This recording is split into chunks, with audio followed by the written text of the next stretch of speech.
ناظرین، میں ہوں امتیاز عالم بدلوگی نشریات میں اپنے پروگرام انگیز کے ساتھ. یہ نشریات آپ وش ٹیلی ویژن پہ بھی دیکھ رہے ہیں.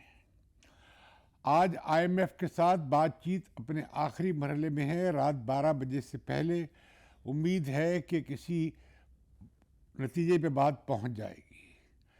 امید یہ کی جا رہی ہے کہ جو ان کا مالیاتی اور معاشی حوالے سے جو فریم ورک ہوتا ہے اب وہ آج شیئر کر لیا گیا ہے اور اس پر امید ہے کہ دستخط ہو جائیں گے. اگر آج نہ ہوئے تو کل تو لازمی ہو جائیں گے. اور وزیر اعظم نے اپنی توثیق دے دی ہے اور اب تک جو اطلاعات آئی ہیں وہ اس حد تک تو خوش آئند ہیں کہ معاہدہ ہونے جا رہا ہے. دوسرا یہ ہے کہ کچھ شرائطیں دی ہیں آئی ایم ایف نے. مثال کے طور پہ یہ جو ٹارگیٹڈ جو امدادی رقم ہے غریب طبقوں کے لیے، محنت کش طبقوں کے لیے، ان پر بجلی کا بل 200 یونٹ کی حد تک تو مان لیا ہے کہ وہ رعایتی ہوگا، اس میں سبسڈی دی جائے گی. اسی طرح کچھ علاقوں کے لیے جو بہت ساری امدادی رقوم تھی یا اس کے لیے جو فنڈز رکھے گئے تھے ان پر بھی کاٹنی لگائی گئی ہے. اور یہ بھی کہ جو سیلاب زدگان ہیں ان کے لیے 500 ارب تک کی اخراجات جو ہے اس کی اجازت دی جا رہی ہے. البتہ ترقیاتی بجٹ کو کافی سلیش کر دیا جائے گا، تقریباً 400 ارب روپے کم کر دیے جائیں گے اور کوئی 170 ارب روپے خرچ ہو چکے ہیں، باقی 150 ارب روپے اس حکومت کے پاس ہوگا. اور اس انتخابی سال میں جو کہ اس حکومت کے لیے ایک بڑا سیاسی حساب سے ایک دھچکے کا باعث ہوگا. لیکن پیٹرول کی قیمتیں بڑھنے جا رہی ہیں، 50 روپے تک بڑھیں گی اور اس کے اوپر سیلز ٹیکس بھی لگنے جا رہا ہے اور بجلی کے بل بھی بڑھیں گے اور گیس بھی بہت مشکل ہو جائے گی افورڈ کرنا. تو میں سمجھتا ہوں کہ یقیناً اس سے مہنگائی کا طوفان آئے گا، لیکن پاکستان فائنلی اس معاہدے کے ساتھ ڈیفالٹ سے بچ جائے گا یا بچ گیا ہے. لیکن ہمارے زر مبادلہ کے ذخائر فقط 2 ارب ڈالر سے تھوڑا سا اوپر ہیں اور کل ملا کر پرائیویٹ سیکٹر کے یعنی پرائیویٹ بینکوں کے ملا کر کوئی یہ 7-8 ارب ڈالر کے قریب ہیں. اور اس سے زیادہ خطرناک صورتحال زر مبادلہ کے حوالے سے پاکستان کے پہلے نہیں تھی. اب اس میں بڑا مسئلے 2 آ رہے ہیں. ایک تو یہ کہ بھئی ہمارا مالیاتی خسارہ کس حد تک ہم کم کر پائیں گے، اس میں کتنے غیر پیداواری اخراجات ہم کم کرنے جا رہے ہیں، کتنے ترقیاتی پروگراموں کے پیسے ہم کم کرنے جا رہے ہیں، اور کچھ حکومتی اخراجات اور غیر پیداواری اخراج پہ ہم کتنا کٹ لگانے جا رہے ہیں. ایک تو یہ اس کا بڑا مسئلہ ہے، پہلو ہے. دوسرا پہلو یہ ہے کہ کیا واقعی جو ہمیں وعدے کیے گئے ہیں چین سے، یو اے ای سے، قطر سے اور چائنا سے، وہ ہمیں کس حد تک پورے ہو پائیں گے. کیونکہ 5 سے 6 ارب ڈالر کے بارے میں شک ہے آئی ایم ایف کو کہ شاید ہمیں نہ مل پائے، جس سے کہ یقیناً یہ سارا پروگرام پھر سے ڈی ریل ہو سکتا ہے، یعنی پٹڑی سے اتر سکتا ہے.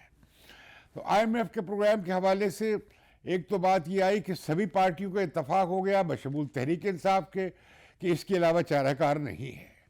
اب یہ حالات خود یہ 4 دفعہ یہ پروگرام بیچ میں یہ 4تھی بار کوشش ہوئی ہے کہ اسے پٹڑی پہ لایا جائے. اس سے پہلے ہم نے دیکھا حفیظ شیخ کے زمانے میں یہ پٹڑی سے اترا تھا. پھر یہ جو دوسرے ترین صاحب جب وزیر خزانہ بنے تو وہ جاتے جاتے اسے پٹڑی سے اتار گئے تھے. پھر مفتاح اسماعیل صاحب آئے تو انہوں نے اسے پٹڑی پہ چڑھانے کی کوشش کی، لیکن پھر وہ پٹڑی سے اتر گیا. اب اسحاق ڈار صاحب اسے آخری چانس دے رہے ہیں. ان کے چہرے پہ کچھ لگتا یہ ہے کہ کچھ مجھے اطمینان کی لہر آج نظر آئی ہے. جو میں نے ٹیلی ویژن پہ دیکھا ہے انہیں تو لگتا ہے کہ کچھ معاہدہ معاملات میں کچھ ایڈجسٹمنٹ بھی ہوئی ہے. لیکن پاکستان کے معاشی حالات اگلے 5-7 سال بہت مشکل ہوں گے. ہمیں $25,000 تو قرض کی صورت میں دینا ہے آئندہ ہر سال اگلے 5 سال تک کی بات میں کر رہا ہوں، آگے کی بات نہیں کر رہا. اور اس کے علاوہ $10 بلین ہمیں کرنٹ خسارے کے لیے، یعنی ہمارا جو خسارہ ہے بیرونی کھاتے کا، اس میں ہمیں چاہیے ہوں گے جو ہمارا ڈیفیسٹ ہے. تو اس طرح $35 ارب ہمیں چاہیے ہر سال اگلے 5 سال کے لیے. تو اس میں سمجھتا ہوں ایک سابق گورنر ہیں اسٹیٹ بینک کے، انہوں نے بڑا اچھا ایک مضمون لکھا ہے نیوز میں انہوں نے جائز طور پہ لکھا ہے کہ ان قرضوں کو ری شیڈیول کرنے کی بات کرنی چاہیے. مجھے حیرانگی ہوئی کہ کیوں ہمارے وزیر خزانہ اسحاق ڈار اس بات سے اجتناب کر رہے ہیں. حالانکہ جب تک ہم یہ اپنے قرضے ہمارے ری شیڈیول نہیں ہوں گے اور ہم قرضوں کو ریٹائر کرنے کے حوالے سے اور اپنی زر مبادلہ کمانے کے حوالے سے کوئی نیا منصوبہ نہیں بناتے اور اپنی ایکسپورٹس کو نہیں بڑھاتے اور اپنی غیر پیداواری اخراجات کو کرٹیل نہیں کرتے اور اپنی چادر کے مطابق پاؤں پھیلانے کی عادت ڈالنا شروع نہیں کرتے تو پاکستان اس بحران سے نہیں نکلے گا. بہت خوفناک معاشی بحران ہے آئی ایم ایف کے معاہدے کے باوجود, اور اس کا زیادہ تر بوجھ مڈل کلاس اور غریب طبقوں میں پڑے گا. یہ خوش آئند بات ہے کہ کوئی سپر ٹیکس لگ رہا ہے, کوئی فلڈ ٹیکس بھی لگ رہا ہے اور عمرہ پہ لگ رہا ہے. یہ اچھی خبریں ہیں. یہ بھی اچھی خبر ہے کہ ڈالر اب پھر نیچے آنا شروع ہو گیا ہے. لگتا ہے کہ ایکسپورٹرز جو پیسہ باہر رکھ کے بیٹھے ہوئے تھے اور جن ہمارے عمرا نے اربوں ڈالر ہولڈ کیے ہوئے تھے, ذخیرہ کیے ہوئے تھے, انہوں نے نکالنے شروع کیے ہیں. تو آج ڈالر نیچے آیا ہے انٹر بینک مارکیٹ میں بھی اور اوپن مارکیٹ میں بھی 270 پہ آ گیا ہے. یہ ایک بڑی بات ہے اور لگتا یہ ہے کہ یہ رجحان جو ڈالر واپس آئے گا ملک میں تو ڈالر کی ویلیو کم ہونے لگے گی, یا آپ کہہ لیں روپے کی جو قدر ہے وہ بہتر ہونی شروع ہوگی. تو لیکن جو مہنگائی کا طوفان ہے وہ بہت بڑا ہے, اور اب مجھے لگتا یہ ہے کہ یہ جو ہی آئی ایم ایف کے اقدامات پر عمل ہوگا تو اس کے ساتھ مہنگائی کچھ اور اوپر جائے گی, اور اس سے یہ چیز جو ہے اس حکومت کے لیے, اتحادی حکومت کے لیے بڑی مشکلات کا باعث بنے گی. ہم دیکھتے ہیں کہ مریم نواز جو آئی تھی دوبارہ سے نون لیگ کی جان میں جان ڈالنے کے لیے, ان کے جلسوں میں وہ ظاہر تو کر رہے ہیں کہ وہ ورکرز گیدرنگ ہیں لیکن اصل میں وہ جلسے ہی ہیں, تو اس میں کوئی بڑی تعداد لوگوں کی نہیں ہے. گو کہ وہ اپنا ایک کاؤنٹر نیریٹو بلڈ کر رہی ہیں عمران خان کے خلاف. لیکن ابھی تک مجھے جو لگتا ہے کہ جو مہنگائی کی صورتحال ہے اس کا حوالے سے اس حکومت کی عوام میں پذیرائی میں کافی کمی آئی ہے, اور مشکل ہے یہ سیل کرنا کہ ہم نے ملک کو ڈیفالٹ سے بچا لیا, کیونکہ لوگ تو اپنی جیب کی طرف دیکھتے ہیں کہ وہ ان کے روپے سے کتنی چیزیں خریدی جاتی ہیں, ان کی آمدنی بڑھ نہیں رہی ہے اور ان کی روپے کی قدر ویلیو جو ہے وہ کم ہوتی چلی گئی ہے اور ان کی قوت خرید کمزور تر ہو گئی ہے. اوپر سے آئی ایم ایف کے ان اقدامات سے بھی اثر پڑے گا. ابھی لگتا یہ ہے کہ بے نظیر انکم سپورٹ کو مزید ایکسپینڈ کیا جا سکے گا. اس کے لیے ہمیں دیکھا کہ ہیومن رائٹس واچ نے بھی بڑی اپیل کی ہے گورنمنٹ آف پاکستان سے بھی اور آئی ایم ایف سے بھی کہ یہ جو آپ اصلاحات لا رہے ہیں اس میں غریبوں کا خیال رکھنا پڑے گا. لیکن ظاہر ہے کہ غریبوں کا اس ملک میں کوئی پرسان حال نہیں ہے, کوئی پارٹی بھی غریب کے ایجنڈے کے ساتھ نہیں کھڑی ہے.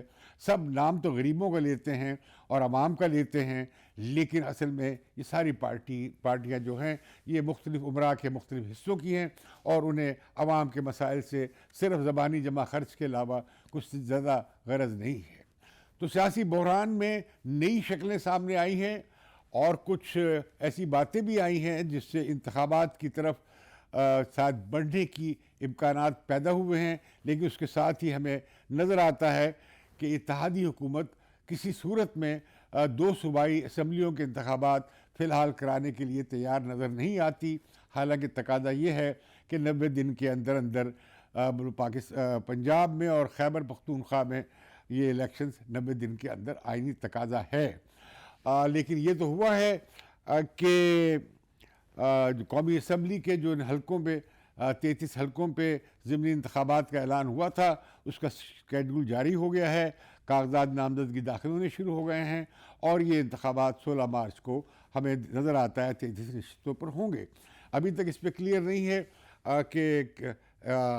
کہ ساری جو اتحادی جماعتیں مل کر لڑیں گی, علیحدہ علیحدہ لڑیں گی, لیکن جمعیت علماء اسلام ابھی تک اس سے باہر ہے. اور ہم دیکھ رہے ہیں کہ اے این پی نے بھی اعلان کیا تھا کہ وہ اس میں حصہ نہیں لیں گے, لیکن پیپلز پارٹی کا کہنا ہے اور خود مسلم لیگ والے بھی راغب ہیں کہ وہ اس الیکشن میں حصہ لیں گے. یہ ان کے لیے اچھا موقع ہوگا اور ایک رسک بھی ہوگا کہ ان 33 سیٹوں میں سے یہ کتنی عمران خان کی خالی ہوئی پارٹی کی یا پی ٹی آئی کی خالی کی گئی نشستوں میں سے کتنا جیتتے ہیں۔ ایک بڑی ڈیولپمنٹ ہوئی ہے، وہ ہے لاہور ہائی کورٹ کا فیصلہ ہوا ہے۔ لاہور ہائی کورٹ کے ایک جج صاحب نے جو 43 ایم این ایز کے پی ٹی آئی کے ایم این ایز کے استعفے جو قبول کر لیے تھے، اسپیکر صاحب نے ان کے اس فیصلے کو معطل کر دیا ہے، اور الیکشن کمیشن نے جو انہیں ڈی نوٹیفائی کیا تھا اسے بھی معطل کر دیا ہے۔ عارضی طور پہ معطل ہوا ہے، اس کے لیے انہوں نے الیکشن کمیشن اور اسپیکر کے وکلاء کو طلب کیا ہے ان کی رائے لینے کے لیے۔ تو فی الحال یہ ایک اور چیز سامنے آئی ہے۔ یہ ایک اچھا فیصلہ ہے، لیکن یہ آئینی طور پر مشکوک فیصلہ ہے۔ قانونی طور پہ اس پہ بڑی اختلاف ہوگا اور بحث ہوگی کہ کس طرح آپ اسپیکر کے فیصلے کو رد کر سکتے ہیں، کیونکہ ہم دیکھ رہے ہیں کہ ان سیاسی جماعتوں کی لڑائیوں کے باعث اب اسمبلیوں کے فیصلے اور پارلیمنٹ کی ایون لیجسلیشنز، قانون سازی جو ہے وہ بھی اب سپریم کورٹ میں زیر بحث ہے، اور کورٹ کی طرف سے اشارے مل رہے ہیں کہ وہ کسی بھی ایسی لیجسلیشن کو اٹھا کے باہر پھینک سکتی ہے جو ان کے خیال میں آئین کے بنیادی اسپرٹ سے مطابقت نہیں رکھتی ہوگی۔ اسی دوران میں بات سامنے آئی ہے، چیف جسٹس صاحب نے کہا ہے کہ سپریم کورٹ کے چیف جسٹس صاحب نے کہ عمران خان جو ہیں وہ ایک طرف تو الیکشن لڑنے جا رہے ہیں ضمنی انتخابات میں، دوسری طرف کہتے ہیں کہ وہ اسمبلی میں نہیں جائیں گے، تو یہ کیا مذاق ہے، اس پر ان سے پوچھنا چاہیے۔ پھر انہوں نے کہا کہ یہ بھی کہا ہے، سیاسی بیان ہے کہ ان مسائل کا حل عوامی رائے سے ہے اور انتخابات میں ہے۔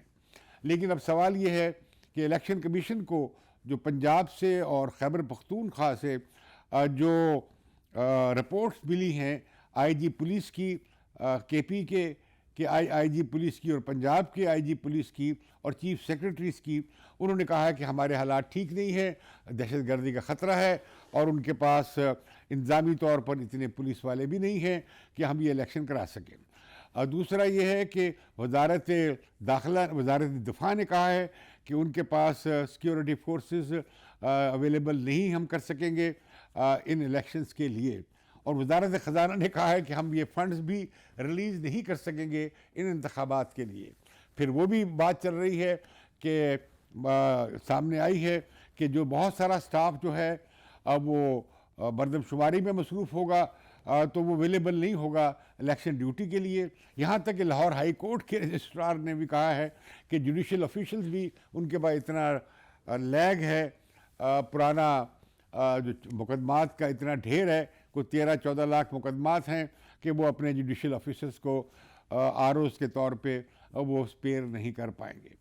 تو یہ تو جواب نظر آ رہا ہے کہ جو ریاستی ادارے ہیں ان کی طرف سے الیکشنز کو ملتوی کرانے کی ایک کوشش نظر آ رہی ہے۔ حکومت بھی کہہ رہی ہے کہ ہم ایک وقت میں الیکشن نہیں کرائیں گے، اور ایک وقت میں الیکشن کرائیں گے، ہم 6 مہینے تک یہ 4-5 انتخابات، پہلے 2 صوبوں کے، پھر یہ ضمنی انتخابات کا سلسلہ چلتا رہے گا قومی اسمبلی کا، تو یہ اگلے اکتوبر تک، اس سال نومبر تک یہ ملک انتخابات ہی کرتا رہے گا۔ دلائل دی جا رہی ہیں، یہاں تک صدر مملکت نے بھی خط لکھ دیا ہے الیکشن کمیشن کو۔ الیکشن کمیشن ایک آزاد ادارہ ہے، مستقل آئینی ادارہ ہے، وہی فیصلہ کر سکتا ہے، البتہ وہ سپریم کورٹ کی رائے لے سکتا ہے کہ ایسے حالات میں جو آئینی پیچیدگیاں ہیں ان کا حل کیا ہے۔ عمران خان نے بھی کہا ہے کہ آئین کی حکمرانی کا اب انہیں آخری امید جو ہے وہ اسٹیبلشمنٹ سے ٹوٹ گئی، اور وہ اپیلیں کرتے رہے، بار بار یہ کوشش کرتے رہے کہ انہیں پھر سے ان کو بطور لاڈلا کے اپنا لیا جائے، اس کی بار بار کوشش کرتے رہے ہیں، لیکن اب وہ کہہ رہے ہیں کہ آئین کی حکمرانی کے لیے ان کی نظریہ عدلیہ کی طرف بھی ہیں، اور باقی عدلیہ سے انہیں ریلیف بھی مل رہا ہے۔ شیخ رشید تو پکڑے گئے ہیں جس مقدمے میں عمران خان، اور شیخ رشید نے کہا ہے کہ اصل میں تو یہ مقدمہ عمران خان کو پکڑا نہیں گیا ہے، انہیں پکڑا گیا ہے ان کے اس بیان کے حوالے سے کہ انہیں قتل کرنے کی سازش کی گئی ہے، جس میں زرداری صاحب نے کوئی 2 لوگوں کو پیسے بھی دے دیے ہیں، دہشت گرد تنظیم کے لوگوں کو انہیں مروانے کے لیے۔ یہ بڑا خوفناک الزام تھا، اس کے بڑے سخت ریپرکشنز ہو سکتے ہیں، اس سے بہت سے لوگوں کی جانوں کو خطرہ ہو سکتا ہے، بشمول عمران خان کے اور زرداری صاحب کے اور ان کی فیملی کے۔ تو لہذا اس سے قطع نظر معاملہ پھر لگتا یہ ہے کہ سپریم کورٹ میں جائے گا، عدلیہ میں جائے گا. عدلیہ میں بہت سارے کیس زیر بحث ہیں، لاہور ہائی کورٹ میں بھی ہیں، اسلام آباد ہائی کورٹ میں بھی ہیں، جس میں توشہ خانہ کا کیس بھی ہے جو ڈسٹرکٹ سیشن جج کی عدالت میں ہے. اس میں عمران خان اب تک پیش نہیں ہوئے ہیں. اس کے علاوہ ان کی بیٹی کے حوالے سے بھی اسلام آباد ہائی کورٹ کا اب وہ اس کی تاریخ پڑ گئی ہے، وہاں بھی عمران خان پیش نہیں ہوئے ہیں. اور پھر ان کا فارن فنڈنگ یا ممنوعہ فنڈنگ کیس بھی ہے. یہ سارے کیس عمران خان کی بیماری کے باعث یا ان کے زخمی ہونے کے باعث وہ نہیں چل پائے ہیں، کیونکہ عمران خان پیش نہیں ہوئے، اس لیے چارج شیٹ نہیں ہو سکے. تو میں سمجھتا ہوں کہ جو ہائی کورٹ کے ایک جج کا فیصلہ ہے، یہ ایک رکنی بینچ کا، وہ بڑا اہم فیصلہ ہے 43 نشستوں کے حوالے سے.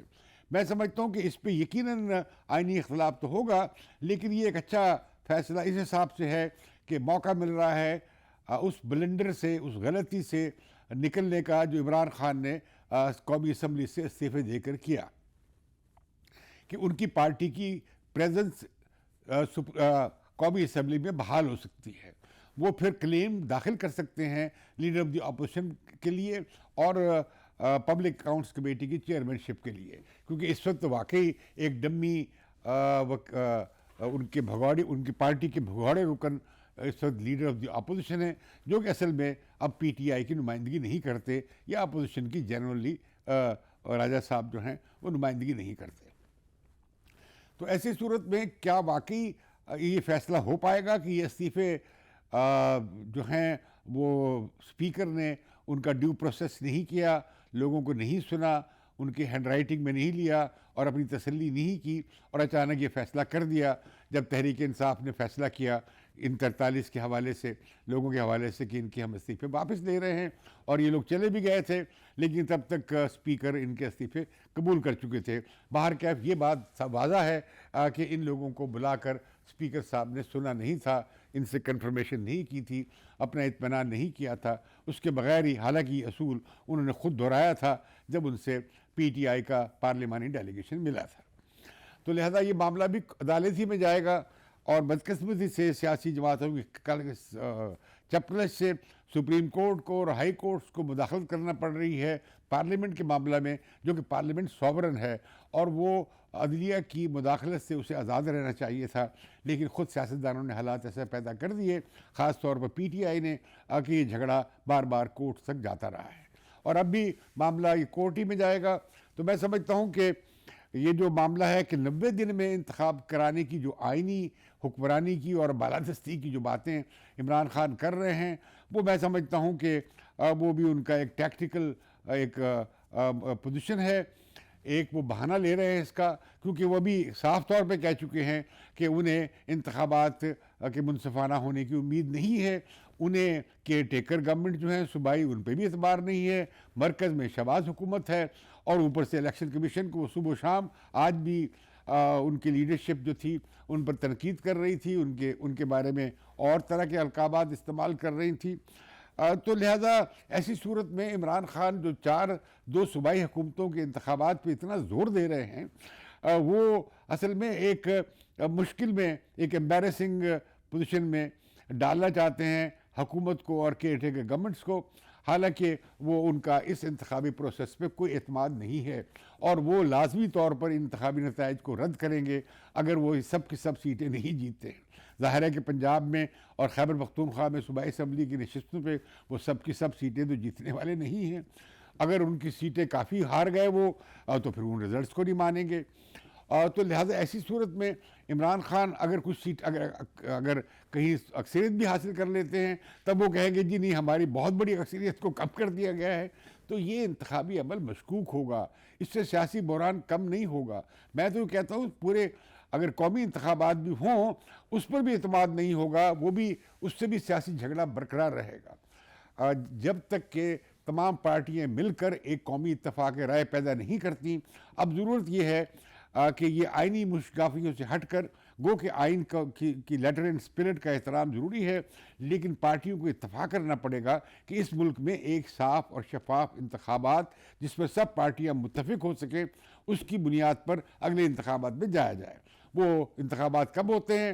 ظاہر ہے کہ وہ اپنی ٹینیور سے آگے تو بالکل نہیں جانا چاہیے. جو آئینی حد ہے، جو ٹینیور ہے، اور یہ خیال اگر ہے کسی کا حکومت میں کہ وہ اپنی ٹینیور بڑھا سکتے ہیں تو وہ احمقوں کی جنت میں رہتے ہیں، انہیں ایسا قطعی طور پہ نہیں سوچنا چاہیے۔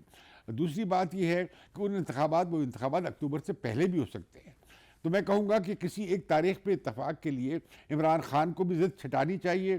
انہیں غلط فہمی ہے اس بات کی کہ ان کی پاپولیرٹی جو ہے بہت زیادہ گر جائے گی، اور یہ کہ انہیں اور اس طرح اگر پی ڈی ایم کی پارٹی تو پیپلز پارٹی کو اگر یہ ہے خدشہ کہ ان کے لیے مشکل ہوگا الیکشن میں فوری جانا، تو میں سمجھتا ہوں یہ بھی ایگزیجریشن ہے، اتنی حالت خراب نہیں ہے جتنی کہ ہمارے ہاں پروجیکٹ کی جا رہی ہے۔ لیکن انتخابی عمل کے لیے ضروری ہے کہ سب لوگوں کا اتفاق ہو، اور یہ میں سمجھتا ہوں کہ جب تک یہ نہیں ہوگا، اگر آپ آئینی تقاضا پورا کر کے 2 صوبوں کے انتخابات کرا بھی دیں گے تو وہ معاملہ چلنے والا نہیں ہے، اس سے سیاسی فساد اور بڑھے گا۔ تو پھر تو شاید یہ بھی ہو کہ قومی اسمبلی کے انتخابات پہ بھی اختلاف رہے گا۔ یہ ممکن نہیں ہے کہ اتحادی جماعتیں مان لیں کہ قومی اسمبلی کے انتخابات بھی ان صوبائی اسمبلی کے انتخابات کے ساتھ کرا دیے جائیں اور وہ قومی اسمبلی توڑ دے، ہمیں یہ ہوتا ہوا نظر بھی نہیں آ رہا۔ اور دوسری بات یہ ہے کہ ہمارے ہاں ابھی مردم شماری شروع ہونے والی ہے اور اس کے رزلٹس اپریل میں ہمارے سامنے آ جائیں گے، تو اسی بنیاد پر میں سمجھتا ہوں صوبائی اور قومی اسمبلیوں کے انتخابات ایک ہی تاریخ پہ ہونا چاہیے۔ یہ عقل کی بات نہیں ہے، ہمارا ملک افورڈ نہیں کر سکتا ہے کہ ہم 8 مہینے کی اور 4 قسطوں یا 5 قسطوں میں ہم اس سارے 8-10 مہینے انتخابی مہم یہ ملک دیکھتا رہے۔ جو ملک پاپر ہو گیا ہے، جو ملک نادار ہو گیا ہے، جو ملک مفلس ہو گیا ہے، اس ملک میں سیاستدان یہ کر رہے ہیں، اور خاص طور پر عمران خان کو کچھ عقل کی بات کرنی چاہیے۔ انہوں نے اپنی حکومت سے نکلنے کے بعد ایک کام کیا تھا جو ان کے بڑا کام آیا، وہ ان کا سادسی تھیری تھی کہ انہیں ایک بڑی عالمی سازش کے تحت نکال دیا گیا۔ اس کے بعد عمران خان مسلسل غلطیاں کرتے جا رہے ہیں، اور میں حیران ہوتا ہوں کہ ان کی پارٹی میں انہیں لوگ کون مشورے دیتے ہیں، اور وہ خود اس طرح کے فیصلے جو زیادہ تر وہ خود کرتے ہیں بغیر کسی سے کنسلٹ کیے۔ جس طرح انہوں نے کہا کہ وہ اسمبلیوں کو توڑ دیں گے جب وہ گئے راولپنڈی میں اپنے لانگ مارچ کو خطاب کرنے کے لیے۔ اس سے پہلے جب انہوں نے قومی اسمبلی سے استعفے دے دیے تب بھی انہوں نے غلط کیا۔ اس کے بعد ان کی کوشش ہوئی کہ ان کے استعفے قبول نہ ہوں، انہیں واپس لیا جائے، اور وہ یہ جا کر عدالتوں میں بھی کیس لڑتے رہے کہ ان کے استعفے قبول نہ کیے جائیں، اور جب ان کے استعفے قبول ہو گئے تو اس کے بعد جو کچھ باقی رہ گئے تو اس کے لیے تو بالکل بھاگ کر قومی اسمبلی میں گئے، اور یہ ان کے لیے بڑی شرمندگی کا مقام تھا۔ آسمان سے وہ پہاڑ کے اوپر سے زمین پہ انہیں آنا پڑا۔ تو ابھی انہیں سمجھ آئی کہ ہمارا لیڈر دی اپوزیشن ہونا چاہیے، ابھی انہیں سمجھ آئی کہ ہمیں اسمبلی میں ہونا چاہیے۔ تو میں سمجھتا ہوں یہ ریئلائزیشن اچھی تھی، اور اگر لاہور ہائی کورٹ کا فیصلہ برقرار رہتا ہے اور اس کا ایک سیاسی فائدہ ہوگا کہ تحریک انصاف پارلیمانی پروسیس میں اور کنسلٹیٹو پروسیس میں آ سکتی ہے۔ وہ جو بڑا مسئلہ ہے وہ ہے آل پارٹیز کانفرنس کا۔ آل پارٹیز کانفرنس 2 بار ملتوی ہوئی ہے۔ ابھی چونکہ آرمی چیف بھی 10 تاریخ تک ان کا دورہ ہے، جو یہ کئی سالوں سے ہوتا ہے، ہر 2 سال میں ایک بار، جہاں انہیں جانا پڑا ہے، اور اس کے علاوہ یہ کہ یہ ترکی جانے کا پروگرام بنایا گیا تھا جناب پرائم منسٹر کی طرف سے، جو ملتوی کر دیا گیا، اور ٹھیک ہوا کہ ملتوی کر دیا گیا، یہ ملتوی کرایا گیا کیونکہ اس وقت بہت خوفناک صورتحال ہے ترکیہ میں اور شام میں، اور یہ لبنان تک بڑی تباہی مچی ہے۔ کوئی 10 سے 15 ہزار لوگ اب تک مارے جا چکے ہیں، اور 10 ہزار ریسکیو بھی ہوئے ہیں، اور 10 ہزار کا ابھی پتہ نہیں ہے۔ بہت خوفناک ایک المناک حادثہ ہوا ہے ہمارے ترک بھائیوں اور شامی بھائیوں کے ساتھ، اور پاکستان نے بھی اس میں اپنا کنٹریبیوشن بھیجا ہے، لیکن شام بیچارے کے ساتھ بہت کم لوگ کھڑے ہیں، ان پر پابندیاں لگی ہوئی ہیں۔ امریکہ کو چاہیے تھا کہ یہ پابندیاں ہٹائے، کیونکہ ان پابندیوں کے ہوتے ہوئے سیریا کے بیچارے جو آفت زدگان ہیں ان کی مدد نہیں کی جا سکتی ہے۔ تو میں سمجھتا ہوں کہ یہ جو آل پارٹیز کانفرنس ہونے جا رہی ہے، اس میں عمران خان نے اب انڈیا پہلے تو کہا تھا وہ نہیں جائیں گے، اس کا بائیکاٹ کریں گے، پھر اب وہ کہہ رہے ہیں کہ جب دعوت نامہ آئے گا تو بات ہوگی۔ ابھی وہ انتظار میں ہیں کہ اس کی نئی تاریخ طے کی جائے۔ میں سمجھتا ہوں حکومت کو بھرپور کوشش کرنی چاہیے کہ Imran Khan all parties conference میں آئیں اور ان کی کنسلٹیشن سے ایجنڈے بھی طے کریں، اور عمران خان کو آن بورڈ لینا اس سیاسی سارے عمل میں، اور خاص دہشت گردی کے خلاف جو جنگ ہے اس میں بہت ضروری ہے، کیونکہ اب تک جو عمران خان کی پوزیشن ہے وہ جو بالعموم قومی اتفاق رائے ہے اس سے ہٹ کر ہے. وہ طالبان ابھی تک پرو طالبان پوزیشن لے رہے ہیں، اور انہوں نے الزام لگایا یہ ہے کہ جو وہ انہیں تحریک طالبان پاکستان کو واپس لا کے سیٹل کرنا چاہتے تھے، اس پالیسی پر عمل کیا جاتا تو دہشت گردی شروع نہ ہوتی. میں سمجھتا ہوں کہ یہ بڑی افسوسناک پوزیشن وہ لے رہے ہیں.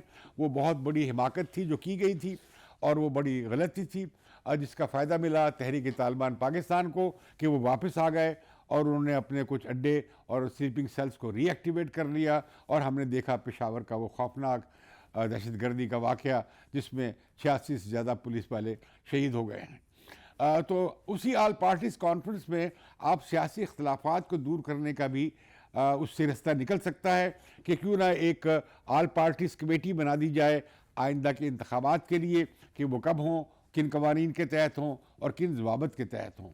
میں سمجھتا ہوں کہ اس کے لیے اسٹیبلشمنٹ کو بھی، جس کا حصہ عدالت بھی ہے، صرف یہ نہیں کہ صرف فوجی اسٹیبلشمنٹ ہے، عدلیہ بھی اس کا بڑا ایک اہم پارٹ ہے.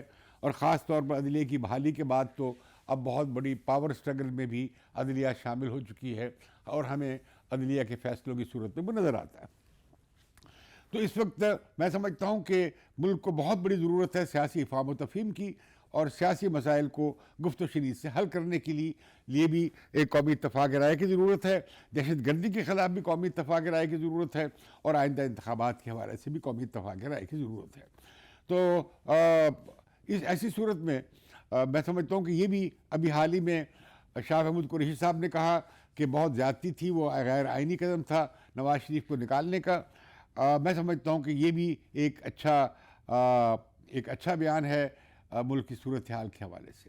جو نواز شریف کے ساتھ زیادتی کی گئی تھی اس کا ازالہ بھی ضروری ہے، لیکن اس کا مطلب یہ نہیں ہے کہ نواز شریف سے زیادتی ہوئی تھی تو اس طرح آپ ایک اور پاپولر لیڈر یعنی عمران خان کو بھی میدان سے نکال باہر کریں.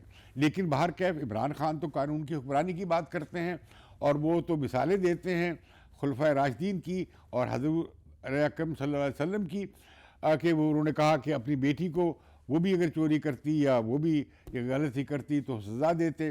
تو عمران خان تو قانون کی حکمرانی کے علمبردار ہیں، انہیں پیش ہونا چاہیے ان کیسز میں جو ان کے حوالے سے سامنے آئے ہیں، اور اگر ان کے ہاتھ صاف ہے تو انہیں پریشانی کی کیا ضرورت ہے. اور وہ انہیں عدالت سے یقیناً وہ توقع کر سکتے ہیں، اور ان کے بڑا اعتماد ہے اور عدالتوں سے انہیں ریلیف بھی ملتا رہا ہے، تو وہ انہیں امید کرنی چاہیے. تو میں سمجھتا ہوں کہ سیاسی صورتحال کو خراب کرنے سے یہ جو ملکی معیشت سنبھلنے کے امکانات بنے ہیں IMF کی ڈیل کے ساتھ، اسے خراب نہیں کرنا چاہیے. بدقسمتی سے ہم نے دیکھا ہے کہ عمران خان نے ہر اس موڑ پر جب کہ معاشی صورتحال کو سنبھالنے کی کوشش ہوئی ہے انہوں نے کوئی نہ کوئی کال دی ہے.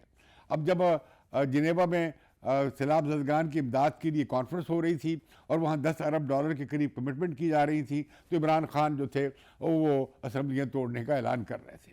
اسی طرح اس سے پہلے ہم نے دیکھا کہ وہ لانگ مارچ کی طرف چل پڑے تھے. ابھی بھی ہم دیکھتے ہیں کہ IMF کی جب ڈیل ہو رہی تھی تو انہوں نے سیاسی ماحول کو گرم ہی رکھا ہے. یقیناً اس کا عالمی سطح پہ اور منڈی میں اور مارکیٹ میں اور انٹرنیشنلی اس کا بڑا نیگیٹو ایفیکٹ گیا ہے. تو عمران خان کو ریئلائز کرنا چاہیے کہ اپنے سیاسی جدوجہد میں اور جھگڑے میں اور اسٹرگل میں وہ پاکستان کے مفادات بھی ان کے سامنے رہنے چاہیے. پاکستان ڈیسٹیبلائز ہو گیا تو پھر عمران خان کی سیاست رہے گی نہ کسی اور کی سیاست رہے گی، اور اس ملک کو لالے پڑ جائیں گے اپنی زندگی کے جو پہلے ہی پڑے ہوئے ہیں. تو ناظرین، اس کے ساتھ ہی مجھے اجازت دیجیے بدلوں کی نشریات سے. اور بدلوں کی نشریات کو BADALO کہ یہ BADALO بدلوں کی نشریات کو ضرور سبسکرائب کیجیے، اور مجھے اجازت دیجیے.